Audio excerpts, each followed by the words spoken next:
प्रणाम,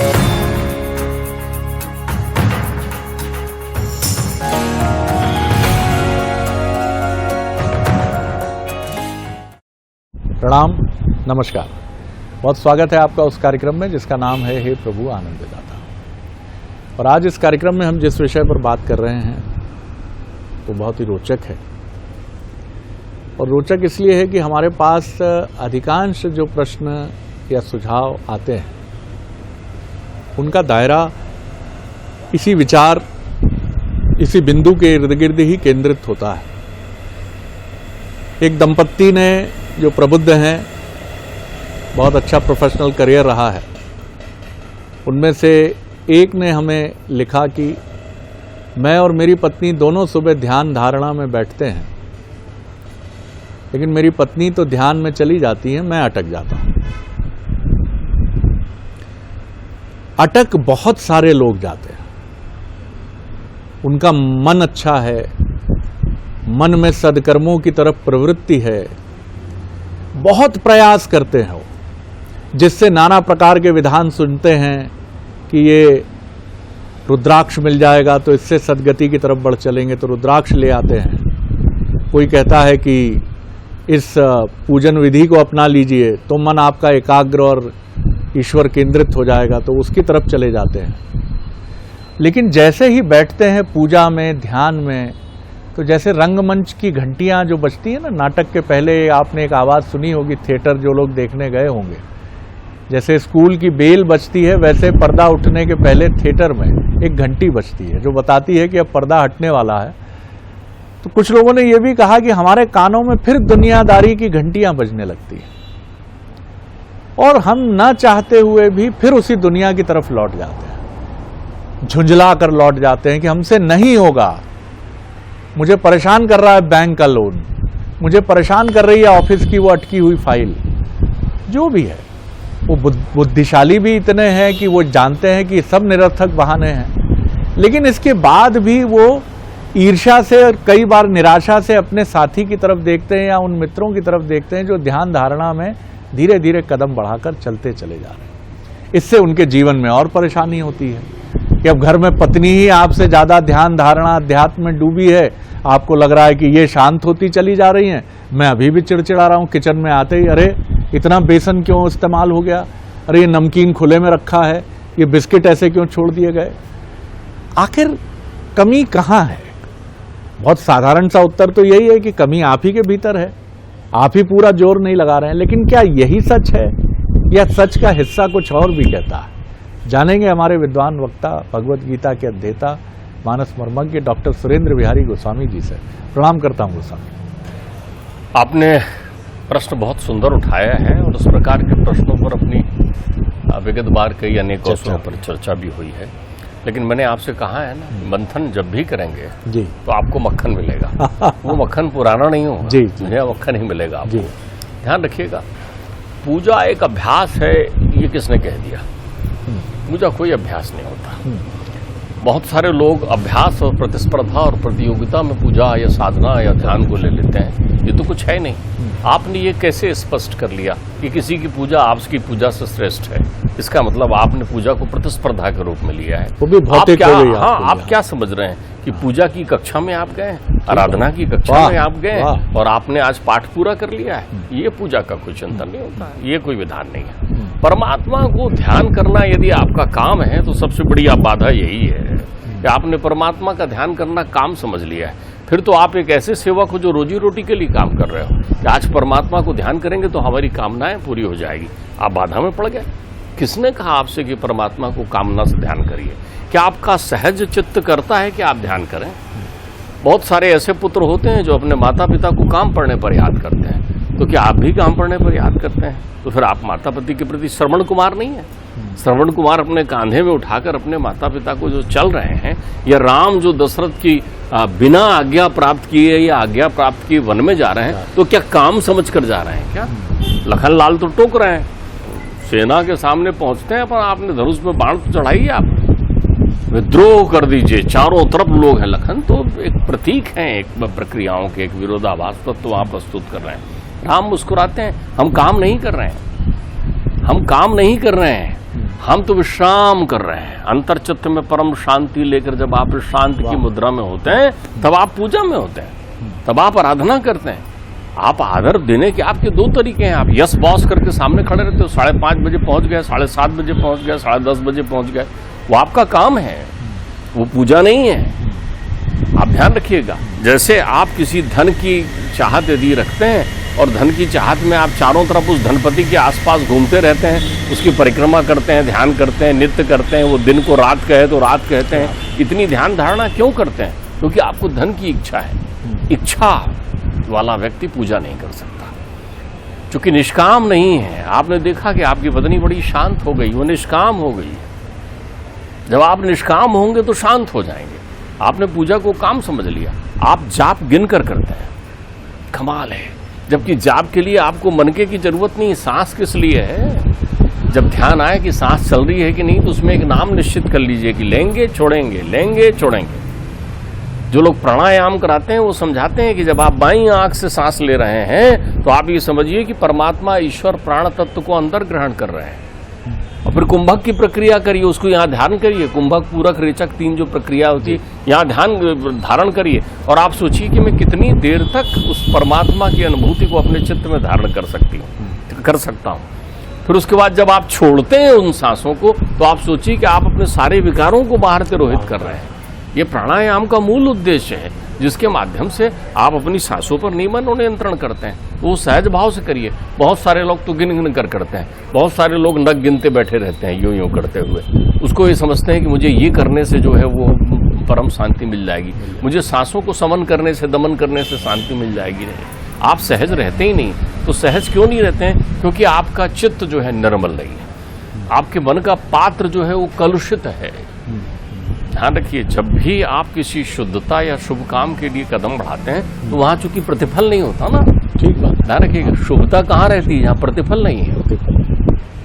वो अनंत प्रतिफल वो देता हो, लेकिन शुद्धता एक प्रश्न मन में आता है सहज रूप से कि जिन लोगों के मन में ईश्वरीय तत्व के प्रति आसक्ति नहीं उपजती है, क्या वो छोड़ दें? उस आसक्ति के उत्पन्न होने का स्वतः इंतजार करें? देखिए, श्रद्धा ऋतु बसंत समगाई और जे हरि कृपा हृदय बस जाई। वो परमात्मा जय जान जय दे जनाई और जानत तुम्हें हो जाई। जब वो चाहता है तब उसकी अनुभूति आपके चित्त में मिल गया। ध्यान रखिएगा, जब वो चाहता है। लेकिन आप सोचें कि अभी मेरा मन नहीं कर रहा है, इसका मतलब वो नहीं चाह रहा। तुम्हारा मन क्या कर रहा है, तुम्हें ये चिंतन करना चाहिए। तुम्हारा मन अनुकूल दिशा में जा रहा है या प्रतिकूल दिशा में जा रहा है? ध्यान रखिए, मैंने बार बार कहा है, मन पात्र है। आप देखते रहिए वो कितना गंदा हो गया। इसको आप ही देख सकते हैं, दूसरा कोई नहीं देख सकता। उसके भरोसे मत रहिए, वो तो झरोखे से सब देख रहा है ना, लेकिन वो जो बोलता नहीं ना, वो कहता नहीं। देखिए, ध्यान रखिए, एक भावाटकी है, बड़ी सुंदर भावाटकी पूजन करने वाले लोगों के लिए। 2 मित्र हैं, एक ज्ञात है, एक अज्ञात है। एक ज्ञात है, एक अज्ञात है। ज्ञात पुरंजय है, आत्मा का एक नाम है पुरंजय। वो बड़ा इठलाता है उस मित्र के साथ, क्योंकि वो मित्र बड़े स्नेह से उसे देखता है और उसको संबल है कि ये मेरे साथ खड़ा हुआ मित्र है। वो कहता है कर जो करना है। जब वो भोग ग्रहण करता है तब भी वो मुस्कुराता है, जब भोग नहीं लेता तब भी वो मुस्कुराता है। वो केवल देखता है अपनी कृति को, देखता है कि कितना प्यारा है, इसको बनाया भी क्या क्या करेगा, देखते हैं। इसको मन दे दिया, बुद्धि दे दी, चित्त दे दिया, अहंकार दे दिया, इंद्रियां दे दी, शब्द स्पर्श रूप रसगंध सभी कुछ दे दिया इसके शरीर में। ये दुनिया का कोई भी दुर्लभ कार्य कर सकता है, परम दुर्लभ शरीर दे दिया। अब वो देख रहा है ये क्या करता है। वो बोलता नहीं है, वो चुप रहता है। वो अनुभूति की विषय वस्तु है। वो पहुंचता है एक नगर में, जब इठलाने लगता है, पहुंचता है एक नगर में। उस नगर के 10 दरवाजे हैं, 10 दरवाजे हैं उस नगर के। वो एक दरवाजे से प्रवेश करता है, वहां उसे परम सुंदरी मिल जाती है। जब उस परम सुंदरी को देखता है तो भूल ही जाता है मित्र कहाँ है। सुंदरी के पीछे पीछे चलता है। उस सुंदरी के 11 सेवक उसके साथ हमेशा चलते हैं, जो विषधर नाग की तरह 11 फन धारण किए हुए हैं और स्वरूप में आने पर प्रकट हो जाते हैं, रक्षा करते हैं उसकी। अब वो सुंदरी का गुलाम हो जाता है, उसके साथ जीवन बिताने लगता है। वहां जरा नामक एक दैत्य है, वो हमेशा आक्रमण करता है उस सुंदरी के महल में, और हर बार वो लड़ता है, लेकिन एक बार हार जाता है, पराजित हो जाता है और उसे अपना शरीर छोड़ना पड़ता है। फिर वो ढूंढता है कि कहाँ गया वो मेरा मित्र जो मेरे साथ रहता था, कब मिलेगा वो मुझे मित्र जो मेरे साथ रहता था। इस भावाटकी का अर्थ ये है कि ये आत्मा रूपी पुरंजय जो है बुद्धि रूपी पुरंजनी के साथ बंधा हुआ है। बुद्धि चपल है, बुद्धि चपल है, और 5 ज्ञानेंद्रियां और 5 कर्मेंद्रियां और एक मन शेष बनकर विषय विष लेकर के चारों तरफ मंडरा रहे हैं। 10 दरवाजे की ये नगरी है। अब इस 10 दरवाजे की नगरी में आप कौन से दरवाजे से कब निकल रहे हैं कोई देखने वाला नहीं है। तो आप ध्यान ही नहीं कर पा रहे हैं सहजता से किसे, उसे जिसने आपको बनाया है। ये पूजा है तो वो भूलता है। पुरंजनी उसे संसार की सारी मायाओं में जकड़ के रखती है, हमेशा अपने पास घेरे रहती है। जब भी वो उसको याद करना चाहता है, ये 11 सेवक उसको उसका मन लुभाते रहते हैं, उसके चित्त में विद्यमान हो जाते हैं। ध्यान रखिएगा, जरा आता है, जरा जरा को कहते हैं वृद्धावस्था, बुढ़ापा, मृत्यु।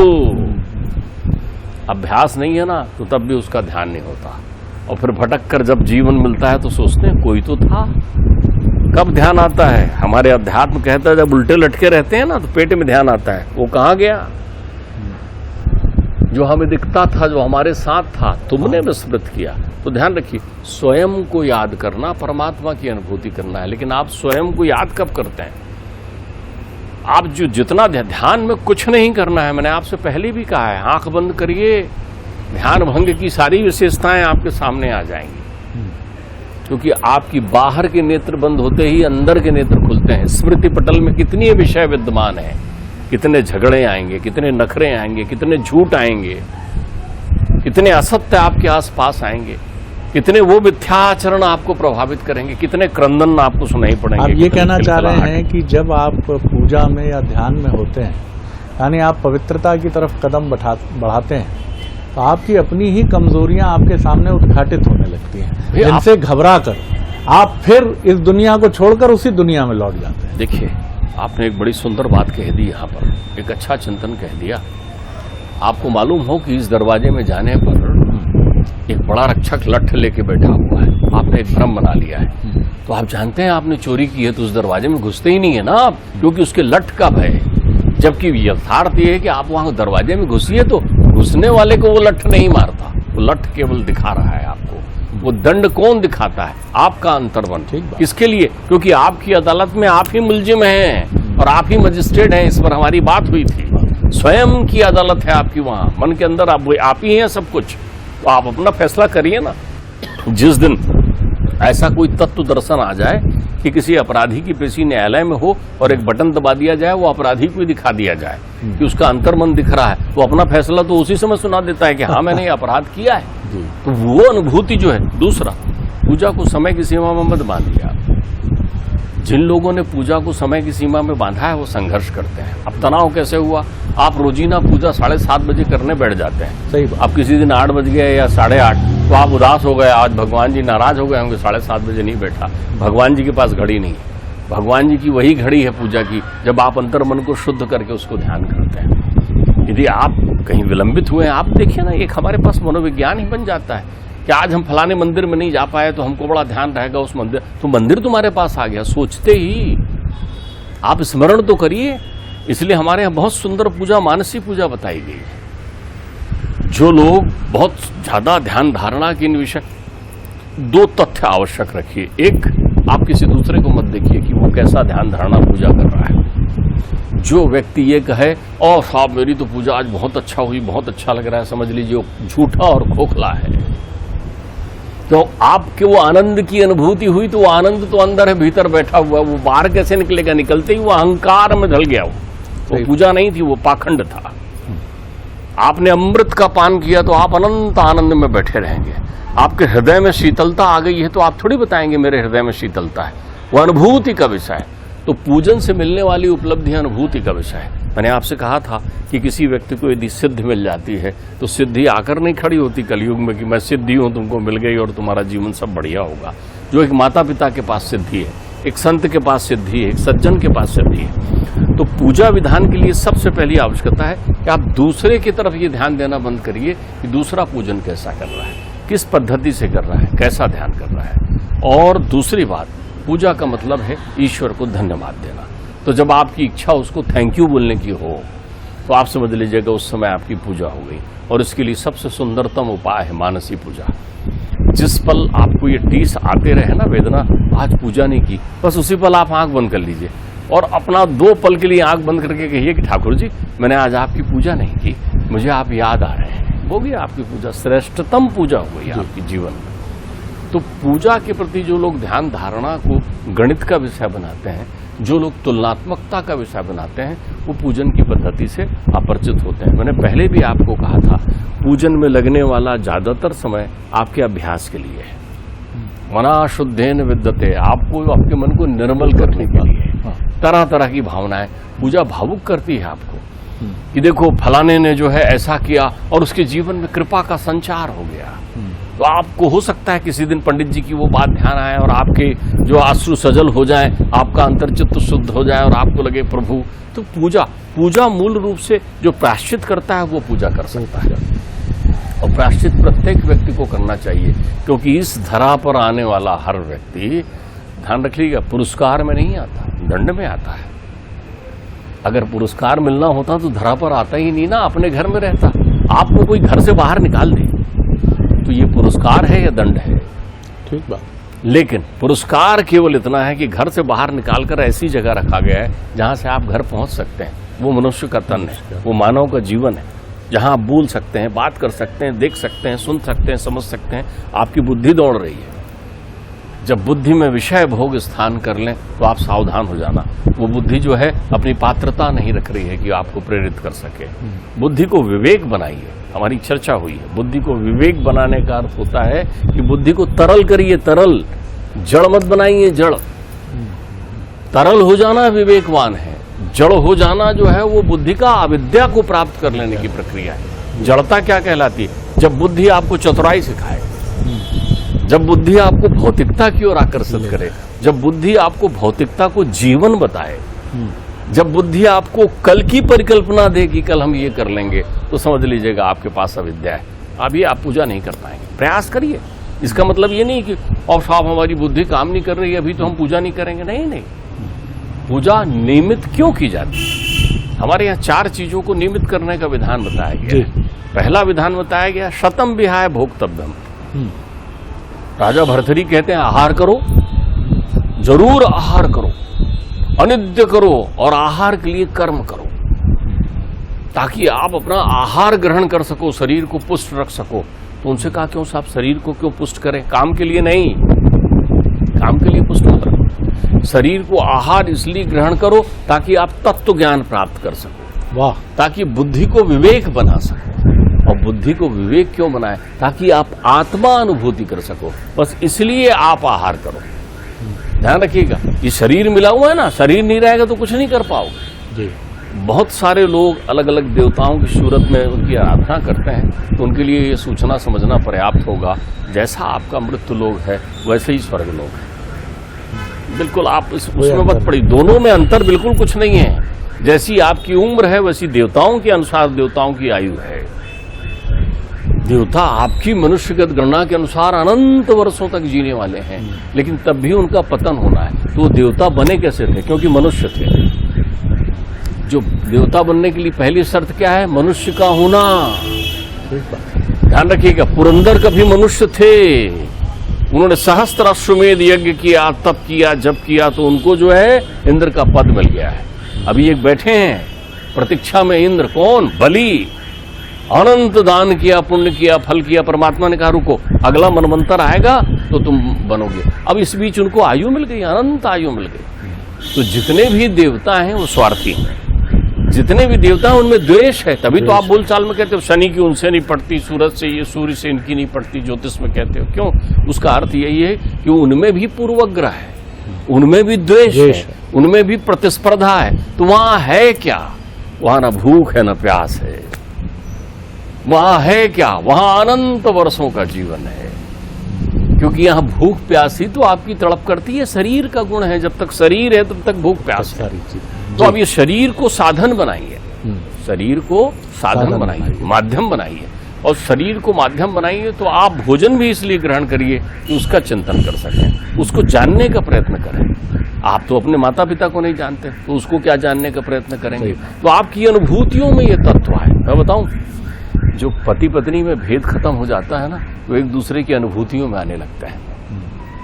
यहां से प्रारंभ करिए। अभेद होने का क्रम यहीं से शुरू होता है। संतान से आप अभेद हैं क्या? आप संतान को देखते ही समझ जाते हैं कि आप में क्षमता है कि मेरा बेटा क्या सोच रहा है, मेरी बेटी क्या सोच रही है। यदि ये सोच रहे हैं मतलब आपका मन बहुत शुद्ध हो गया है, बुद्धि विवेक बनना चाह रही है। और विवेक बनकर जब आप अविरल बहते हैं तो बहने का अर्थ होता है समाहित हो जाना। फिर आपकी पूजन में जो है बहने का क्रम आ जाएगा। आप यहाँ ठोस रहते हैं, आपको द्रव्य होना है। यही समझ पाया मैं इससे कि असली जो आध्यात्मिक विधा है वो है आपको आपसे रूबरू कराने की। और ये एक ऐसा कक्ष है जिस कक्ष में आप आते हैं तो सबसे पहले उस कक्ष में आप ही कटघरे में खड़े हो जाते हैं और आपके व्यक्तित्व की जितनी खामियां हैं वो सारी खामियां आपको खुद ही पता चलने लगती हैं। मैं झूठ बोलता हूँ, मैं ईर्ष्यालु हूँ, मैं द्वेष से भरा हूँ, मेरा ध्यान बहुत जल्दी भंग होता है, क्रोध से भरा हूँ। और ये ताप है और इस ताप का सामना करके ही आप अगली कसौटी की तरफ बढ़ते हैं। इस ताप से हम अक्सर घबरा जाते हैं। इसीलिए ध्यान में बैठा व्यक्ति कभी रोता है, कभी हंसता है। और इसीलिए कहा जाता है कि जो एक शक्तिपात की पद्धति सनातन परंपरा में मानी गई है कि गुरु ही बहुत सावधानी पूर्वक, क्योंकि आपके व्यक्तित्व की जितनी कमजोरियां हैं शक्तिपात की प्रणाली उन सब पर प्रहार करती है। और जब वो प्रहार करती है तो आपके जीवन में एक रिक्तता भी आती है, या उन सब को सामने देखकर आप डर जाते हैं कि मैं इतना कुरूप व्यक्ति हूं अंदर से, मेरे अंदर इतनी कमजोरियां हैं। और ये डर ही आपको कई बार ध्यान से और ईश्वर से दूर ले जाता है। देखिए, मैं आपको बताऊं, आपने एक अच्छा शब्द उपयोग किया। मैं चूंकि उस भाषा से परिचित नहीं हूं, लेकिन वो चलित शब्द है। आपने कहा रूबरू। हमारे यहाँ इसे कहते हैं आत्म साक्षात्कार। रूह का रूह के सामने आना, रूबरू हो जाना, आत्म साक्षात्कार। फिर आपने दूसरा जो शब्द कहा उसका अर्थ समझिए, यथावदर्शे मध्यस्थे। जब आप दर्पण देखते हैं तो आपकी छवि यदि साफ नहीं दिख रही है तो आप उस अवरोध के लिए किसी दूसरे को कैसे कह सकते हैं? दर्पण में मैल लगा हुआ है ना, ठीक बात। काई विषय मुकुर मन लागी, साफ करना भैया, साफ कर। तो जब भी दर्पण में आपकी छवि साफ ना दिखे तब आप समझ लेना आपको ईश्वर की अनुभूति सुस्पष्ट नहीं हो रही है। आपकी आंखों में कचड़ा जमा हुआ है। कौन सी? बाहर की नहीं, भीतर की आंखों में। तो आप नित्य प्रति पहले दर्पण साफ करें। आत्मावलोकन की प्रक्रिया पूजन का प्रारंभिक चरण है। और आत्मावलोकन में आवाजें आए, रुकावट आए, उसे आप अच्छा संकेत मानिए, क्योंकि ये संकेत बता रही है कि आप सफाई में लगे हुए हैं। बिल्कुल ठीक बात है। तो किसी शायर ने तो उसको और बारीक किया है। उसने ये कहा है कि तमाम उम्र में यही गलती करता रहा, धूल थी चेहरे पर और मैं आईना साफ करता रहा। तो इस अंतर को भी समझिएगा कि आईने की मैल तो हटाइएगा ही नहीं, तो उसमें आपका चेहरा विकृत दिखेगा, लेकिन आईना साफ करने के साथ इधर का आईना भी साफ करिएगा। तब आप अपने अक्स को, अपने प्रतिरूप को, अपनी छवि को बहुत निर्मल स्वरूप में देख पाएंगे। नहीं तो हम करते क्या, ऐसे सारे आईने तो जीवन भर हम तोड़ते हैं। वो माता पिता का हो, उन्होंने कहा बेटा, बड़े बेटे को क्रोध बहुत आता है, तोड़ दिया आईना। पत्नी ने कहा आप बहुत स्वार्थी प्रतीत होते हैं, छोटे भाई को जब संपत्ति का विवरण था तो आपने ऐसा फैसला कर दिया, वो आईना तोड़ दिया। छोटे भाई ने कहा पिता, बड़े भैया आपका अहंकार मुझे हमेशा परेशान करता रहा, वो आईना तोड़ दिया। मित्रों ने कहा कि यार तुम्हारा क्रोध मित्रता के सामने बड़ा संकट है, वो आईना तोड़ दिया ना। इन सारे आईनों को साफ करिए, इनमें देखिए, जैसा डॉक्टर साहब ने कहा, अपना अक्ष देखिए, उसको साफ करिए और फिर अपने आप भीतर जाने का एक रास्ता मिल जाएगा। फिर कोई डर भय नहीं रहेगा।